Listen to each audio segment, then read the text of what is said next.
If you weren't the CEO's daughter, I wouldn't date you. Such a plain girl like you. He said that and drenched my head in beer. His abusive words wouldn't stop. Maybe he had too much to drink. I couldn't believe the situation I was in, and I just stood there, unable to respond to his insults. My apologies for keeping you waiting. But his complexion changed at the sound of a voice from behind. Without turning around, I got into the car as suggested. My name is Lydia. As the daughter of a company CEO, I've been treated like a delicate object since I was a kid. I was tired of adults changing their attitudes when they saw my father's presence behind me. Being a quiet child who preferred being alone. As I grew up, I began trying to blend in with the atmosphere around me. I suppressed myself, trying to remain inconspicuous. Even the friends I made through such efforts would distance themselves from me once they learned about my father's job. I used to resent my father's profession, but my perspective changed when I entered a university and started studying business. Through university lectures, I began to understand the difficulty of achieving long-term stable performance like my father. I started to take an interest in my father's company. Hearing about my father's passions and thoughts about the company, my interest grew, and I deepened my learning. You've been getting good grades in school, and it seems like you have a decent knack for business too. So I guess it wouldn't be a bad idea to let you run the company someday, my father says. If that's the case, I thought, I would like to create a company culture where the distance between employees is close and everything can be discussed openly. Having had lonely experiences in my childhood, I longed for an atmosphere where everyone could speak freely, regardless of their title or position. It would be wonderful if I could make the company like that when I became the CEO. The evening downtown area is bustling with various people. I check that the clock hand is pointing at 6:50, and I breathe a sigh of relief. I always wanted to arrive before Cooper for our meetups. I take out a small mirror and fix my bangs. While I'm at it, I also reposition my permed hair and the light blue hair ornament. As I throw the mirror back into my handbag, I catch sight of Cooper in a suit, making his way through the crowd. I wave back at Cooper, who is smiling. The place we enter is our usual chain pub. We order simple snacks and draft beer and toast. I loved spending Friday nights chatting about work or just random stuff in this casual place. Cooper and I started dating in our senior year of college, and it's almost 2 years now. We got together because we joined the same seminar. Cooper noticed me, who was quietly hiding in everyone's shadow, and talked to me. Cooper is good at conversation and casually brightens up the atmosphere. I'm a lucky person to be dating him. The planning department at the head office is tough after all. There's a lot of overtime, but the satisfaction makes it worth continuing, Cooper said, finishing his drink, his face showing he had quite a bit to drink. I think being assigned to the planning department means they have expectations of you, Cooper. You're amazing. When will you stop working at the factory, Lydia? If you get transferred to the head office, we could have lunch together. After graduating from the university, I asked my father, who is the CEO, to let me work in the factory. I had a strong desire to know the field. I'd love to have lunch with you, Cooper, but I like working in the factory, and it suits me. Really? I think you're more suited to working at the head office, dressed up and not in work clothes. Cooper looks at me, as if gauging my reaction. That's not true. I feel comfortable in my work clothes, Cooper. Can we order more food? I'm getting hungry. Something feels off. I managed to sidestep it, but lately, I have the feeling that Cooper wants to say something. Could he have found out that I'm the daughter of the CEO? The thought suddenly crosses my mind, and I feel a chill down my spine. I'll remember how my friends drifted away once they found out I was the CEO's daughter. I didn't want to go through that again. I couldn't tell Cooper that I was the CEO's daughter, and he must never find out. Being swayed on a sparsely populated down train, I was gazing out the window. Enjoying the scenery beyond the glass was my daily routine during my commute. It's a beautiful Monday. As the train moves, The scenery changes from a landscape lined with gray buildings to one rich with greenery and trees. My stop is soon after we cross a particularly large river. The river's surface shimmers, reflecting a vibrant blue. I catch a glimpse of a middle-aged man and a puppy crossing the bridge, their figures shrinking in the distance. "Good morning, Lydia. You're early." I was greeted by a coworker as I exited the station gates. "Good morning. I always come at this time on Mondays." It's Austin, 2 years older than me. He's a friendly person who started talking to me on my first day at work, and he's been very helpful in many ways. We make small talk as we head to the factory. After getting prepared and arriving at my post, the workday begins. It was supposed to be a usual day with usual tasks. However, an unexpected accident occurred. It was just before the afternoon work began, right after lunch break. At that time, my father, the CEO, happened to be on a factory tour. Coming out of the break room, I bumped into my father, who asked me to pass on a message to my mother. It seems he had left his smartphone at home. He said he could have sent the message from his computer, but it would have been a hassle, so he was glad he could ask me. After sending off my father to the workshop, I turned around, and to my surprise, there was Austin. He was peeking through the conference room door, which was half open. "Wait, Lydia, you're the CEO's daughter?" What should I do? Austin had asked me. I tried to hastily make an excuse, but nothing comes to mind. Regret over casually chatting with my father wells up. Austin is sure to change his attitude towards me from now on. Word might spread around the factory, and everyone might start keeping their distance from me. Various thoughts swirl around, and I'm left stammering. Then Austin says, "If that's the case, there's something I'd like your help with, Lydia. There are various systems I want changed. Could you tell the CEO for me?" I was taken aback by Austin's unchanged demeanor, but I found myself interested in what he was talking about. "What kind of systems are you talking about?" When I asked, Austin gave a brief explanation.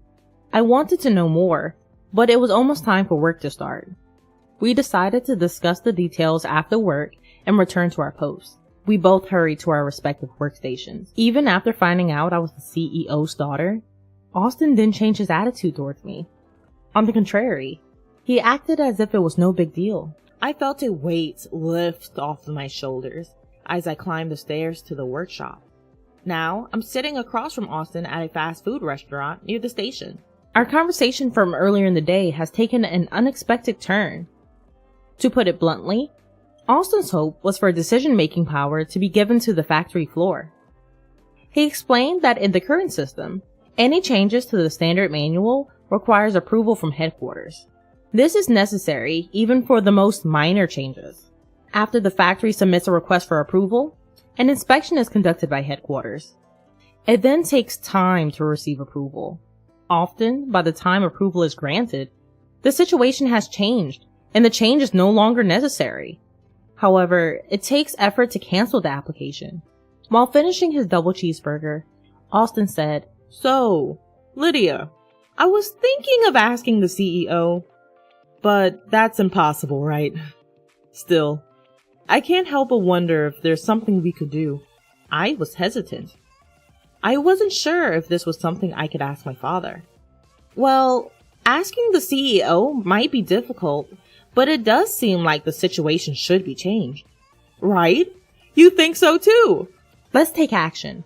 Let's document all past incidents and submit them. We can express our hopes and have them considered at headquarters. I wonder if it will work. Seeing Austin's uncertainty, I start trying to persuade him. Let's just give it our best shot. Well, nothing's gonna change if we just sit here talking about it. Starting the next day, we involved our superiors and began gathering information from around the factory. It was tough to juggle with our daily tasks, but our diligent efforts paid off, and we finished the document several months later. We entrusted it to our superiors to match the timing of a general meeting at headquarters, and took a sigh of relief. While I was drinking a canned drink and taking a break, a colleague came up to me. "I heard you finished the document. Good job!" Since we had gone around all the departments in the factory gathering information, everyone knew what was going on. We finally finished. I hope this brings about change.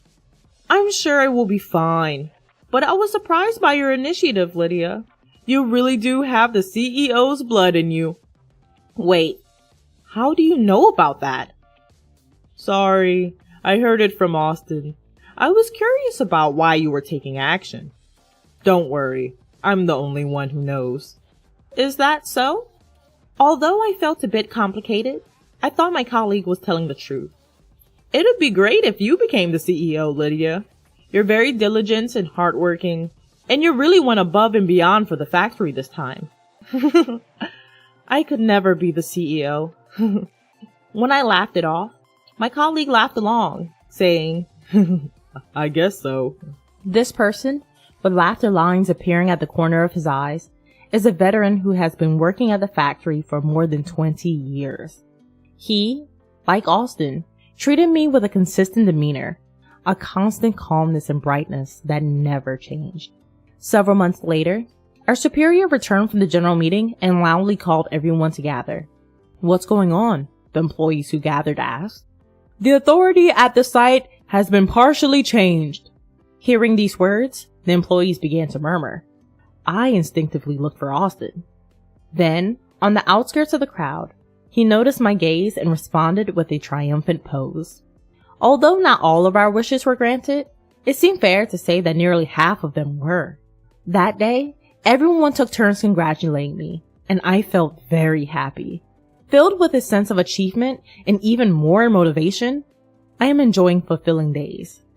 Then, one day, I was called to headquarters by my father. Wondering why he called me out of the blue, I leave my afternoon work behind and head to the headquarters. Once I enter the CEO's office, my father praises my recent accomplishments. Though I didn't mention anything to him, he seemed to have looked into the situation. Apparently, this incident significantly boosted the company's numbers, and after my father had a good laugh, he made a serious face and said to me, Lydia, you have a sense for management and vitality. How about you start taking over the role of CEO in earnest? Hearing my father's words, I thought that I wanted to give it a try. A workplace where employees are vibrant because their opinions are heard and improvements are made. If I become CEO, I can move things on a larger scale. I can make it as comfortable as possible to work. But with that, the responsibility also becomes heavier. I might have almost made up my mind, but I asked him to let me think about it and went home that day. I questioned myself alone in my room. Can I really do it? Can I fulfill this responsibility? I had trouble falling asleep that night, and the next morning, despite the lack of sleep, I visited my father at the headquarters with a clear mind. About our conversation yesterday, I would like to take on the role. I appreciate your trust in me. I bowed deeply. My father said, That's great. Thank you. And started talking about the future schedule. What? Lydia's gonna be the CEO? Austin, please don't raise your voice so much. Only Austin and I were in the break room during lunch break. Thinking the timing was just right, I told him about my decision to become CEO. Sorry. But I never thought you'd really become CEO. Everyone will be surprised. That's the thing. I think I'll be transferred to the headquarters soon, and I've been worried about how to explain it to everyone. Why not just tell them the truth? I'm a little scared to tell them I'm the CEO's daughter. Taking a deep breath, I shared the events of the past, about how close friends had drifted away, the sadness I felt when people were distant with me, and about my childhood when I tended to close off my heart. Austin, who listened to my story with compassion, said this, There might be people who can't interact with you the same way as before, Lydia. We can't know for sure. But everyone knows how hard you've worked this time. I think they trust you. Plus, surprisingly, many people might not change their attitude. Could that be true? Although I felt somewhat relieved hearing Austin say that, My heavy memories were rejecting any further thoughts. In the end, I only gave a vague reply. When I checked my smartphone on the way home from work, I had a message from Cooper. I hadn't seen Cooper in a while, just when I thought I had some breathing room from being busy with document preparation for the headquarters. Cooper's peak season had started. It's not just about everyone at the factory. I need to think about Cooper too. Swaying on the train, I let out a sigh. Could I really say the truth from my own mouth? What would happen if I told them? After a while, the dates of my transfer to the headquarters was confirmed. I would be leaving the factory in a few weeks. Unsure of how to tell everyone, I spontaneously dropped by the document room. In the dusty room where various documents were stored, I opened a cardboard box near the entrance and pulled out a thick bundle tied with a black string. It was my work diary from the past. Looking back from my first day of work, forgotten memories come back.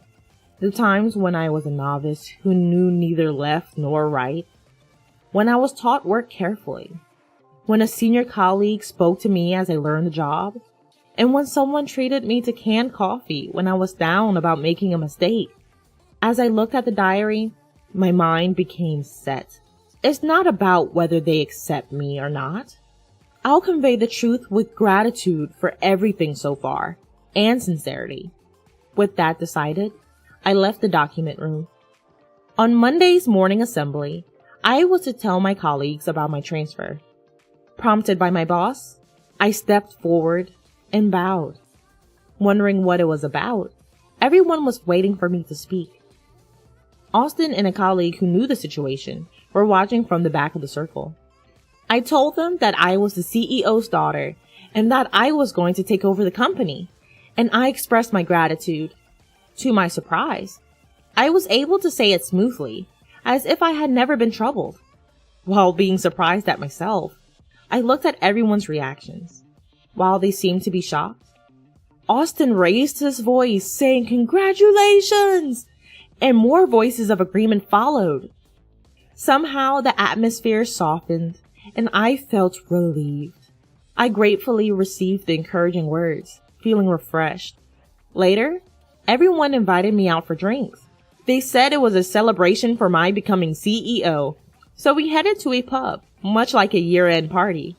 The large number of participants made me so happy, I felt like crying. I felt confident that I was being accepted to this extent.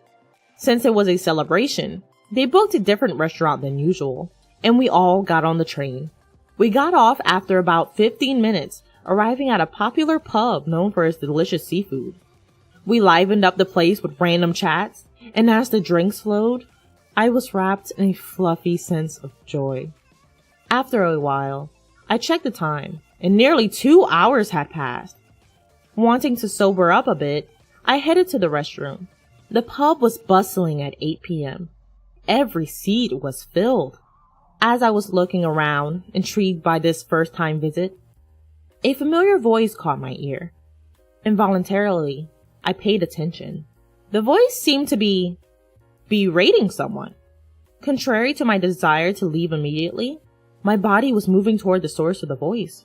It was a strange feeling, as if my body wasn't my own. Everyone in the seminar knew, even though she tried to hide it. If she weren't the CEO's daughter, no one would date such a plain girl. At the table of 4 men in suits, there was the person I expected. She works in a factory, but is she really the CEO's daughter? She dresses so plain. I never feel like taking her to a nice restaurant. Maybe if she invited me to her family's mansion, I'd be a little motivated. I couldn't comprehend what the familiar and beloved voice was saying. Cooper noticed me standing still. He seemed quite drunk, his eyes fixed. His resentment and hatred for me came through clearly, and I couldn't move. Do you think you're worth something? The only thing you have is your status as the CEO's daughter. Cooper, glaring at me, didn't seem to realize I was actually there. With unsteady steps, Cooper approached me. He tilted the glass in his right hand and poured beer over me. The liquid that had filled the glass drenched my hair and face. Droplets fell, wetting the floor. What a waste of years being with you. Let's break up. Ugh, I'll break up with you. All I could do was nod at Cooper's loud declaration. Quietly moving away from Cooper with my dirtied face, I told my colleagues that I'd be heading home first. Luckily, they were all tipsy and didn't seem to care. As I left the restaurant, the cool night air touched my cheeks. The droplets in my hair cooled down, the chill reaching my scalp as if to freeze it. Feeling hesitant to get on the train like this, I reluctantly called for a car. When I was appointed CEO, my father had given me a personal vehicle. The driver assigned to me was someone I had known since childhood, and the car was familiar. I was looking at the national highway filled with cars, wanting to relax in the familiar seat. Then, the entrance of the pub opened, and someone came out. You're still here? Looking so shabby. Really pathetic. Held up by what was probably a colleague, there was Cooper, unstable on his feet. My heart was torn to shreds. I couldn't take any more of Cooper's words. Such violent words. Sorry to keep you waiting, CEO. A voice came from behind me. Cooper looked at me, eyes wide. Please, get in here. Prompted to the back seat, I moved my feet. Wait a minute. That was a joke. You should have told me if you were appointed CEO. Let's keep going out. I saw Cooper desperately trying to convince me over my shoulder. I felt nothing. If anything, a faint sense of disgust. The CEO is tired. Please leave. Once the driver confirmed I was in, he closed the door. As the car started moving, my tears burst forth. They kept flowing, running down from my chin, dropping onto my lap. What did I ever love about him? I didn't know he was that kind of person. After a good cry, my heart began to settle, and suddenly, I thought it was my fault. Staying as lovers without showing my true self was an unreasonable story. Thinking so, my feelings began to lighten. Wiping the tears with a handkerchief, I turned my eyes outside the window. Clouds were passing across the starry sky. It felt as if I was at the bottom of the sea, the comfort of drifting, surrendering to the gentle sway of the waves. I thought about my colleagues at the factory, and then about Austin. Being accepted for who I am feels really reassuring. Rubbing my swollen eyes from crying too much, I fell asleep, just like that. A year and a half has passed since I became CEO. Even after my transfer to the head office, every time I felt nostalgic, I visited the factory under the pretext of inspection. Today, too, I'm visiting with some gifts. It's just like you, Lydia, to say it's tough, but carry on without a problem. I'm impressed. That's not true. I'm always being supported. Spreading out the snacks I brought, I felt a smile spreading across my face. Even after becoming CEO, my colleagues at the factory still call me Lydia. It feels like I've come home. As I was basking in happiness, Austin started a conversation. By the way, what should we do about our honeymoon? Suddenly, he brought up something personal, and I looked around in surprise. The colleagues I was chatting with earlier seemed to have returned to their workstations. Be careful! We haven't announced it yet. After my transfer, we became even closer from frequent visits to the factory, started dating, and finally got engaged last month. It's okay. I checked and no one's around. Where do you want to go? Do you prefer overseas? I'd like to go to the sea. My mouth moved before I could think. Why was that? I had always thought that if I were to go with Austin, I'd want to go to the sea. If it's the sea, an island might be nice too. I'll look it up. Austin laughed as I said, I'm looking forward to it. I wonder what color the sea will be as I sit on the beach with Austin in the bright light. Just imagining it makes my heart flutter and my cheeks relax into a smile.